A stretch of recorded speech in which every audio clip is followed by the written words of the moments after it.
Hello guys, बहुत बहुत स्वागत है आप सभी का हमारे यूट्यूब चैनल पर जिसका नाम है इन्वेस्ट इन स्टॉक। तो दोस्तों, इस वीडियो में हम बात करेंगे Indian railway finance corporation limited यानी कि IRFC के शेयर के बारे में।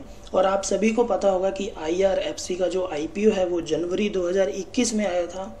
और जितने भी लोगों ने IPO में अप्लाई किया था और जितने भी लोगों को शेयर्स अलॉट हुए थे, उन सभी लोगों के हाथ निराशा लगी है, क्योंकि किसी भी प्रकार का यहाँ पर उन लोगों को बेनिफिट नहीं मिला है, जिसे कि लिस्टिंग गेन कहते हैं।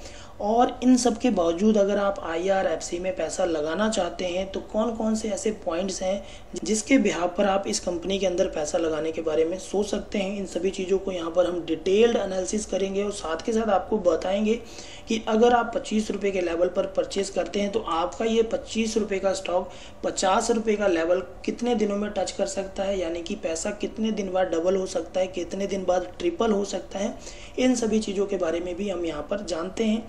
तो चलिए सबसे पहले जान लेते हैं कि IRFC कंपनी करती क्या है, इसका मेन जो बिजनेस फंडा है वो क्या है। दोस्तों देखिए, IRFC कंपनी भारतीय सरकार की कंपनी है और ये इंडियन रेलवेज की पेरेंट ऑर्गेनाइजेशन है।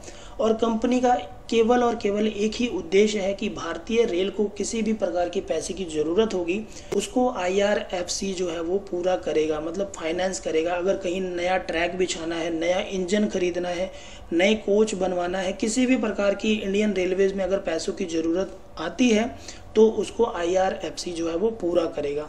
कहने का मतलब है ये सरकारी कंपनी है और काम भी सरकार के लिए ही करती है। तो इसमें एक जो प्लस पॉइंट निकल के आता है कि किसी भी प्रकार का यहाँ पर डिफ़ॉल्ट इशू नहीं हो सकता, यानी कि पैसा डूबने का कोई चांस ही नहीं है, क्योंकि ये डायरेक्टली सरकार के लिए काम करती है।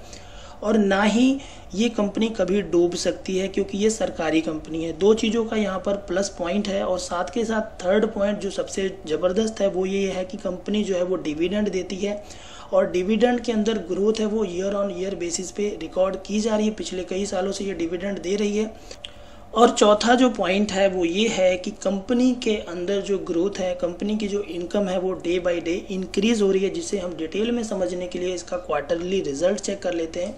अगर क्वार्टरली रिजल्ट्स की बात की जाए तो आप यहाँ पर देख सकते हैं कि दिसंबर 2008 में कंपनी की जो टोटल इनकम थी 767.99 करोड़ थी। वहीं मार्च 2009 में 839.72 करोड़ थी। वहीं अगर बात की जाए दिसंबर 2019 की तो इनकम जो है वो बढ़कर 3640.94 करोड़ रुपए की हो चुकी है। और सितंबर क्वार्टर की बात की जाए तो जो इनकम है वो 3714.17, और दिसंबर यानी कि लास्ट क्वार्टर में भी जो कंपनी ने अच्छा खासा जो इनकम है वो जनरेट किया है। और अगर प्रॉफिट आफ्टर टैक्स की बात की जाए तो 1046 करोड़ रुपए का जो प्रॉफिट है वो IRFC ने जनरेट किया है। मतलब year on year, quarter on quarter basis पे कंपनी जो है ज़बरदस्त परफॉर्म कर रही है, ज़बरदस्त मुनाफा कमा रही है और ज़बरदस्त ग्रो हो रही है इंडियन रेलवेज के साथ साथ। और जिस तरह से इंडियन रेलवेज के प्लेटफॉर्म्स, इंडियन रेलवेज का ट्रैक्स एक्सपैंड हो रहा है, उसी प्रकार से IRFC भी एक्सपैंड हो रही है। ये इसका एक प्लस पॉइंट है कि कंपनी के अंदर जो ग्रोथ है वो लगातार बनी हुई है।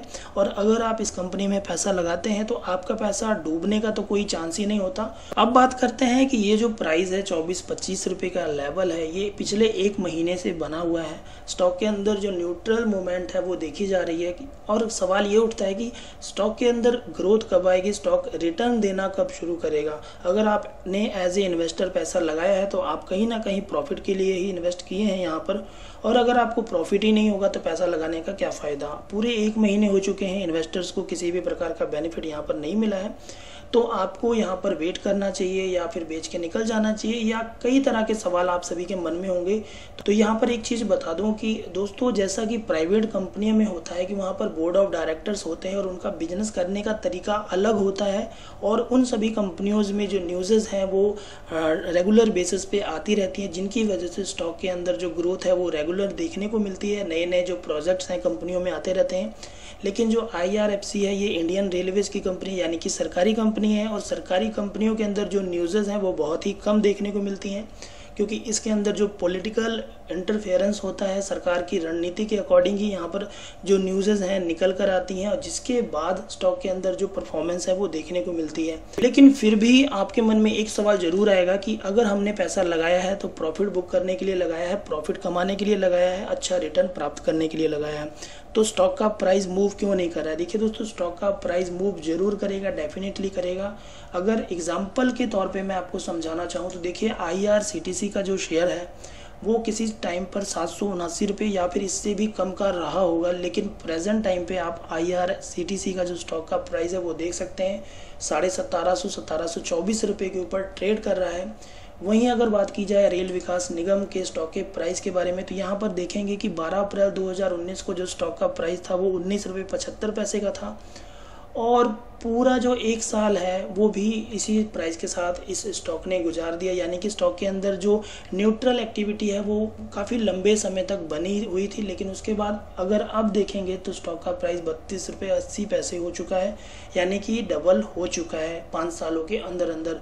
तो एक चीज़ यहाँ पर ये समझना चाहिए आपको और ये समझना होगा कि अगर आप इस स्टॉक में पैसा लगाना चाहते हैं तो लॉन्ग टर्म के लिए लगाएंगे, तब जाकर आपको गेन मिलेगा, तब जाकर आपको प्रॉफिट देखने को मिलेगा।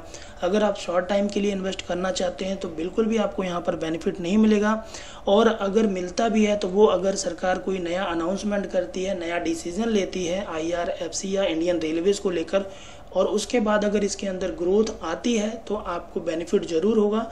अदरवाइज़ जो सरकारी कंपनियां हैं उसमें ग्रोथ जो है वो बहुत स्लोली देखने को मिलती है, लेकिन ग्रोथ मिलती ज़रूर है। डिपेंड आपके ऊपर करेगा। अगर आप लॉन्ग टर्म के लिए इन्वेस्ट करना चाहते हैं तो IRFC जो है वो सिलेक्ट कर सकते हैं, अपने पोर्टफोलियो में रख सकते हैं। स्टॉक जो है वो बिल्कुल ज़बरदस्त है क्योंकि इसकी जो लिस्टिंग है वो अभी हाल ही में हुई है और स्टॉक का प्राइस आने वाले 5 या 10 सालों में 3 गुना तक होने के चांसेस हैं। स्लोली ग्रोथ होने के कारण हम यहाँ पर 3 गुना कह रहे हैं, तो फैसला आपके हाथ में है। और अगर कम्युनिटी सेंटीमेंट्स की बात की जाए तो कितने प्रतिशत लोग जो हैं इस स्टॉक को सजेस्ट कर रहे हैं वो भी हम देख लेते हैं।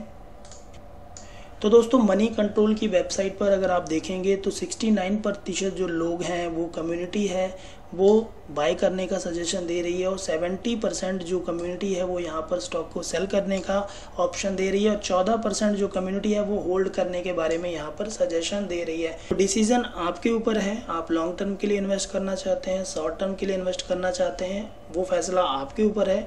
मेरा काम केवल आप तक इन्फॉर्मेशन प्रोवाइड करवाना था और स्टॉक के बारे में बताना था। उम्मीद करता हूँ ये वीडियो आपको पसंद आई होगी। वीडियो पसंद आई हो तो चैनल को सब्सक्राइब कीजिए, वीडियो को लाइक करना बिल्कुल ना भूलिए। Thanks for watching.